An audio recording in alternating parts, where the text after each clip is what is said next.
Welcome to our Godllywood moment, and today I'm here giving continuation to the series Hallowed be your name.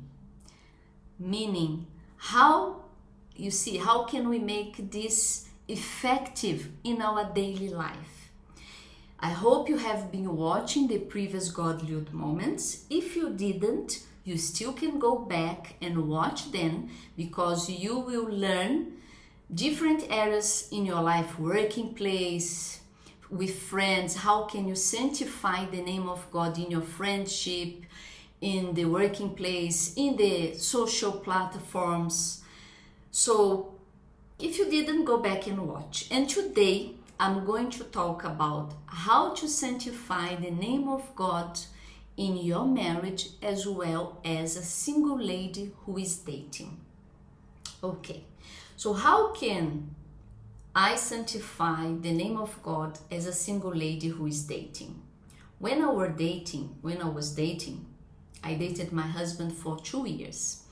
And when we were, when we start dating, you have to be careful not to be the too extreme, like it was with me.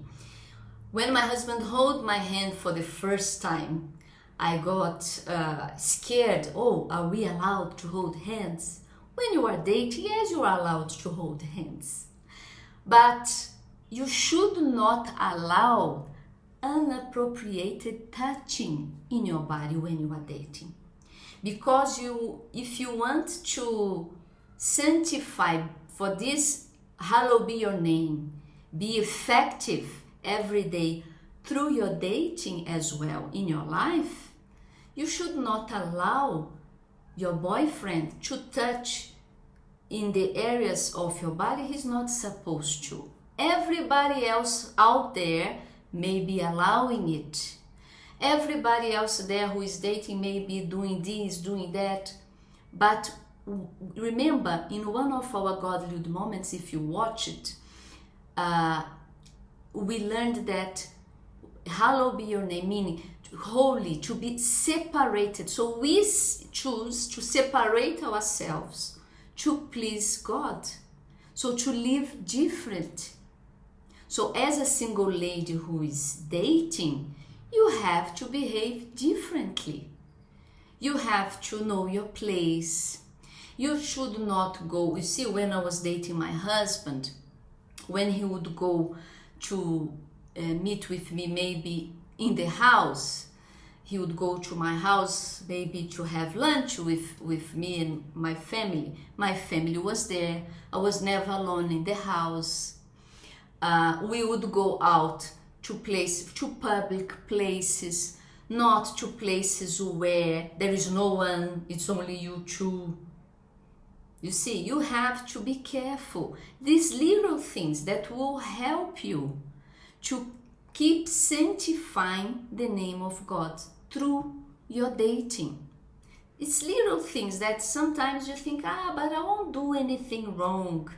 But if you are not watchful, you see, your flesh, your hormones, can take over. So you have to watch and you have to be careful. Otherwise, you won't be able to sanctify the name of God. Okay? So these are little tips to help those of you who are single and you want to sanctify the name of God through your dating and to reach marriage. Remember, always remember, the dating period is to get to know who this person is, the mindset, the behavior, the objectives in lives, to learn if it's gonna work. Okay, if you see a future in that relationship, you carry on with dating and it will lead you to get married. But if you are dating and you see this relationship, this person is already disrespecting you, or you see red flags there, then you should, to sanctify the name of God and to even protect yourself, you should terminate that relationship. Don't be afraid. If you are watching and you have not read the book Bulletproof Dating, I recommend you to read. It will help you a lot to open your understanding when you are dating, to make sure you go into the right direction, okay? And now for the marriage, those who are married, how can you sanctify the name of God through your marriage? Did you know that without a word, the wife can sanctify her husband even when he's not from the faith? Because maybe you are watching and you say, oh, my husband doesn't go to church. He doesn't go to church. You can sanctify him without a word, by showing to him with your behavior as a wife. You understand, you see, when you understand what is your responsibility as a wife, because when we get married, that's one thing I understood. When we get married, we understand our responsibility as a wife. The responsibility of taking care of this other person. As the word of God says, the wise wife builds her house, meaning she's the one who is able to make a good environment at home. But when the wife is that nagging wife, always complaining, you see, always complaining, she's not going to be sanctifying the name of God in her marriage and not sanctifying her husband, because there will be always fight. You see, one thing I learned is for a fight to happen, it needs two people. If there are two people, but one of them don't want to fight, there will be no fight. So you have to think, because marriage leads us to reflect on what we need to change. God created marriage to show to us this relationship as a mirror, who we are, and for us to understand that I cannot change this other person, my husband, let's say. I can only change myself. I can inspire my husband to change through my behavior.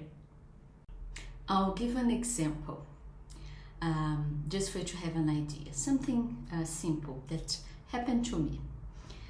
When I got married, I grew up in a place, a town, where we were used to eat all the veggies, you see, having a more kind of health eating, health habits.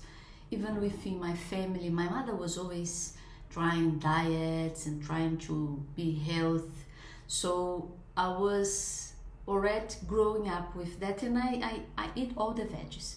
When I got married, my husband did not eat he didn't eat any veggies at all. It would be just the basic rice, beans, beef and chips, or mashed potato, but not the veggies. And when I got married, I carry on those good habits I had of eating veggies, always trying to eat healthy, trying to maintain a good way, a good habit in terms of eating. And I wanted him to change, but I was not nagging, complaining, saying, trying to impose the change to him. I was perseverant. I kept myself eating the veggies and all that, and little by little he was trying, introducing him, and he started eating. He started changing this habit he had. You see, I was not imposing it, because if I was forcing him to change, even though it was for a good cause, for his health, it was good if I would be there saying but sometimes, most of the times, the intention of the wife is good, because she wants what's best for everyone. But also, most of the times, we can do it in a wrong way, with the wrong approach, that's not sanctifying the name of God, that is forcing, that is imposing, that is complaining. So we can, through our behavior, you see, through my behavior, through the way I was doing things, the food, I never gave up eating my veggies, and I was eating, and I would put a little bit for him, and he started, today he eats completely different than when we got married, but not because I imposed him. He's not, veggies is the love of his life. He's not. But he understood it was good for him. So he changed it without me being nagging. You see, it's a simple example, but it can be applicable in many other areas in your marriage. Maybe there is something you want your husband to change so much, but instead of being there nagging, what you have to do? You have to look to yourself and say, my God, how can I help my husband to change in this? Let me work on myself. When we focus on ourselves, working on ourselves to honor the name of God, to sanctify the name of God through our lives, we will be able to apply changes that will affect those who are close to us. Just the example I gave to you. Okay? So let's keep on investing in sanctifying the name of God every day of our lives, in all the areas of our lives. It's an exercise we have to do every day. We have to be mindful and intentional about it. If we are not, we won't be able to do it. So that's it, what I want to share with you. And may God bless you. See you next time. Bye-bye.